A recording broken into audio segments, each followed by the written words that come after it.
Ang mabuting balita ng Panginoon ayon kay San Mateo.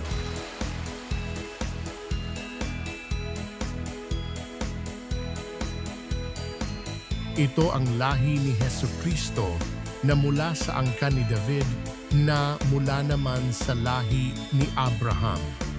Si Abraham ang ama ni Isaac. Si Isaac ang ama ni Jacob na ama ni Judah at ng kanyang mga kapatid. Naging anak naman ni Judah kay Tamar sina Fares at Zara. Si Fares ang ama ni Esrom at si Esrom ang ama ni Aram. Si Aram ang ama ni Aminadab. Si Aminadab ang ama ni Naason na ama naman ni Salmon. Naging anak ni Salmon kay Rahab si Buz. At naging anak naman ni Buz kay Ruth si Obed. Si Obed ang ama ni Jesse na ama ni Haring David. Naging anak ni David si Solomon sa dating asawa ni Urias. Si Solomon naman ang ama ni Roboam. Si Roboam ang ama ni Abias. At si Abias ang ama ni Asa. Si Asa ang ama ni Josaphat at si Josaphat ang ama ni Joram na siya namang ama ni Ozias. Itong si Ozias ay ama ni Jotam na ama ni Akaz at si Akaz ang ama ni Ezekias.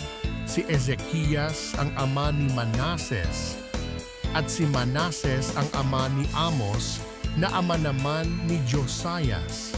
Si Josias ang ama ni Jeconias at ang kanyang mga kapatid. Panahon noon ng pagkakatapon ng mga Israelita sa Babylonia. Matapos ang pagkakatapon sa Babylonia, naging anak ni Jeconias si Salatiel na ama ni Zorobabel. Si Zorobabel ang ama ni Abiud na ama ni Eliakim at si Eliakim ang ama ni Azor. Si Azor ang ama ni Sadok na ama ni Akim. Itong si Akim ang ama ni Eliud. Si Eluid ang ama ni Eleazar. Si Eleazar ang ama ni Matan na ama ni Jacob. At si Jacob ang ama ni Jose na asawa ni Maria. Si Maria naman ang ina ni Jesus na tinatawag na Kristo. Sa maktwid, 14 ang salinlahi mula kay Abraham hanggang kay David. 14 mula kay David hanggang sa pagkakatapon ng mga Israelita sa Babylonia at 14 din mula sa pagkakatapon sa Babylonia hanggang kay Kristo. Ganito ang pagkapanganak kay Hesukristo. Si Maria na kanyang ina at si Jose ay nakatakda ng pakasal. Ngunit bago sila nakasal, si Maria ay natagpuang nagdadalang tao. Ito'y sa pamamagitan ng Espiritu Santo.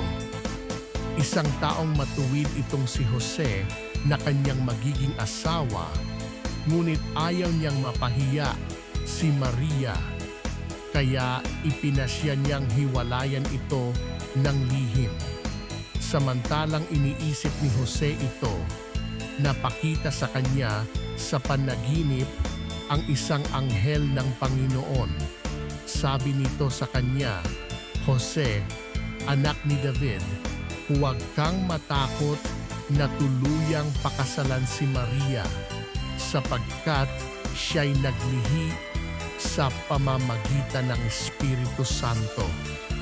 Manganganak siya ng isang lalaki at ito'y pangangalanan mong Jesus, sapagkat siya ang magliligtas sa kanyang bayan sa kanilang mga kasalanan." Nangyari ang lahat ng ito upang matupad ang sinabi ng Panginoon sa pamamagitan ng propeta maglilihi ang isang dalaga at manganganak ng isang lalaki at tatawagin itong Emmanuel, ang kahulugay, kasama natin ang Diyos.